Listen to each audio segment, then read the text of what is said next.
Welcome. I'm David Sherbo, and this is Music Biz Guy show number 4, how to sell yourself at a show and make money. I'm going to give you some tips. As usual, I'm with my sidekick, Ricky.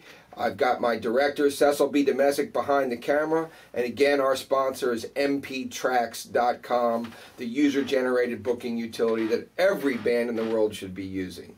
Now let's get right down to this stuff in terms of what you need to do at a show. At a show, the object is to sell stuff.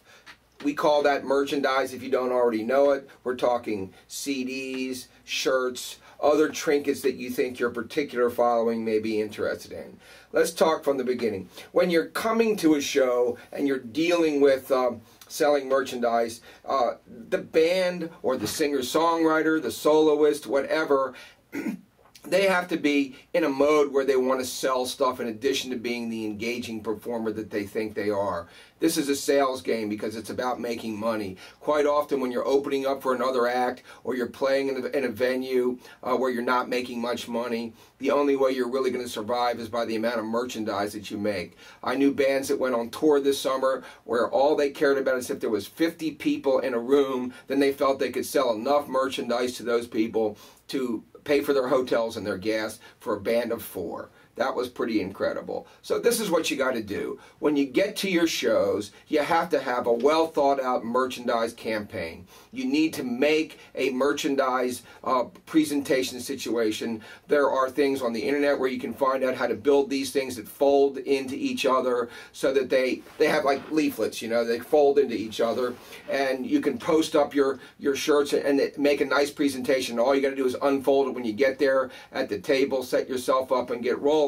And it looks really nice. You need to always bring with you a clip-on light and some form of an extension cord to make sure that the area in which you're selling your merchandise is well lit so that they can see what it is you have to offer.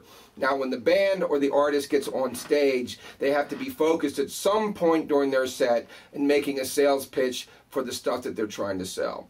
If you're an opening act and you don't have any recognition in a marketplace and you're opening hopefully in front of an artist that has a lot of people coming to the show, you want to be able to create some kind of interest in your material for you. So what I suggest and what we're looking at for other situations that we're in for other artists is this thing called a pay what you want scenario. Now, what I think people need to do in this scenario is if it costs you $1 to make a CD, then let people know that that's the cost, but they can pay anything they want above that, and you'll be happy with that. The same is true with shirts. If shirts cost you $5 a piece to make, then those shirts you say, pay me anything you want over $5 and this shirt's yours. You want to be able to give people the opportunity to walk away with something at the end of that night that they're going to remember you by. If you're in a bar, in a home, in a private concert where people are there for you, then it's a little different. You can charge, you know, what the market's going to bear, you know, $10, $15 for shirts, $20 for shirts,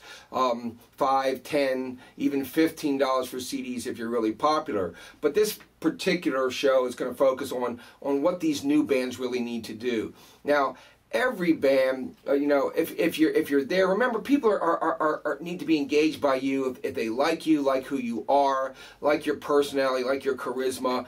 Then one of the things you can do at your merch table and actually have a member of your tribe pass it around before your set's over with is you need to have a tip jar.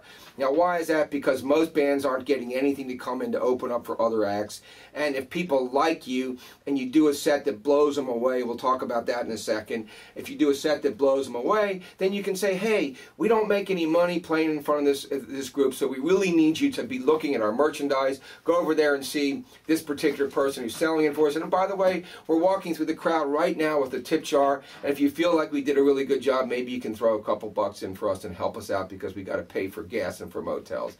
If you do it in the right way, people will understand that you're not trying to grab at money, but you're just trying to engage them to help you because you're a musician working his way or their way up. And that's a positive thing.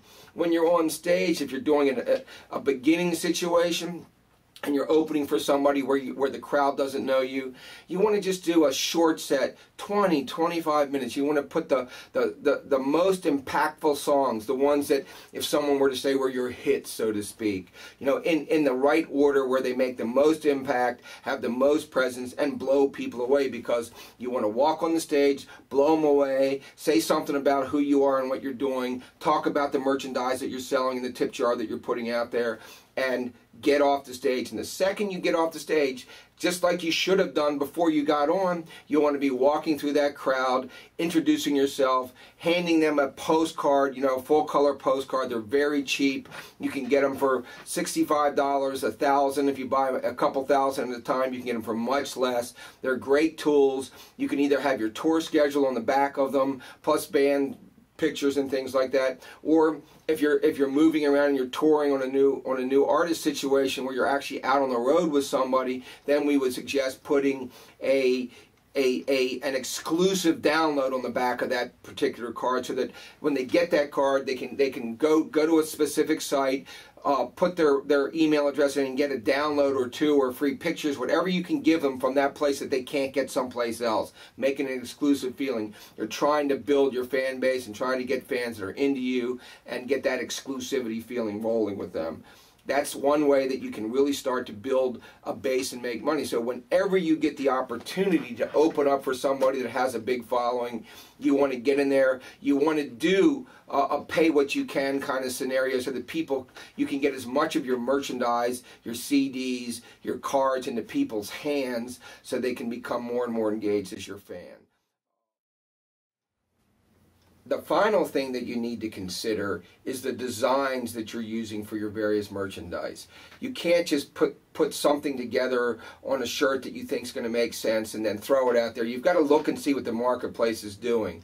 What I would suggest that you first do is go to a site called Music Today, MusicToday.com. It's probably the largest band merch operation in the world. They represent many of the largest groups in the world. And just scroll through and look at different types of bands that are close to the kind of band or artist that you are, and see what they're doing on the merchandise front. What kind of posters are they doing? What kind of shirts are they doing? And you'll get a really good feel for what's working in the marketplace. And then you have to design something that works in that same way. Make sure that whatever you do design, that you work with something that women are going to find appealing, unless you're, of course, a heavy metal band that's speed metal, that's only a guy kind of thing, in which case you want to get some black shirt and put some death symbols on it and make them look good and happy. But when you're trying to sell to women, they're into these new color, the light blues, the light greens, the plums, you know, with designs on it that really, you know, have some kind of impact to them, and that are cool looking, and that they're going to feel sexy when they wear it. You got to think about that kind of stuff. Your whole promotional campaign should be tied into using the same kind of branding, the same kind of design situation, the same band logo when you go out for a period of time, whether it be on a tour or for this month, this is what we're going to do. Everything should be consistent, whether it be from your MySpace page to your t-shirt, to your promotional cards, to the band backdrop, especially if you're doing a show in front of different people. You really want to get one of those band backdrops. They cost you $35 or $40 from Signs Today or one of those places. They'll give you poles for a few extra dollars where you can just put it up behind you, so that when people are watching you play, they know the name of your band, and you can start to brand yourself, and they know exactly who you are and what you're trying to do. And it brings this whole merchandise thing together, brings the whole sales thing together, because remember, you are in the music business. Well, that ends today's show. I want to thank Cecil B. Domestic and my sidekick Ricky, and we'll look for you next week for Music Biz Guy show number 5. Thank you.